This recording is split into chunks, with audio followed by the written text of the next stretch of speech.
Europe জুড়ে চলমান তীব্র তাপপ্রবাহে প্রাণহানি বাড়ছে।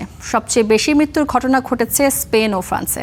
স্পেনে গত কয়েকদিনে গরমজনিত কারণে ৩২৭ জনের মৃত্যুর তথ্য নথিভুক্ত হয়েছে। ফ্রান্সে প্রাণহানি বেড়ে দাঁড়িয়েছে ৫৫ জনে। এদের একটি উল্লেখযোগ্য সংখ্যক মানুষ মারা গেছে পানিতে ডুবে। ফরাসি সরকার জানিয়েছে হাসপাতালগুলোতে জরুরি সেবা চালু হয়েছে।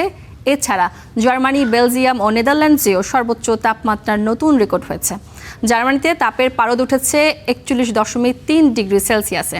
সুইজারল্যান্ডে নদীর পানি অতিরিক্ত উষ্ণ হয়ে যাওয়ায় একটি পারমাণবিক বিদ্যুৎ কেন্দ্রের ২টি রিঅ্যাক্টর সাময়িকভাবে বন্ধ রাখা হয়েছে। প্রচণ্ড গরমে ইউরোপের বিভিন্ন অঞ্চলে জারি আছে রেড অ্যালার্ট। স্বাস্থ্য ঝুঁকি বিবেচনায় কনসার্ট, ক্রীড়া প্রতিযোগিতা ও বড় জনসমাগমের অনুষ্ঠানগুলো স্থগিত করা হয়েছে।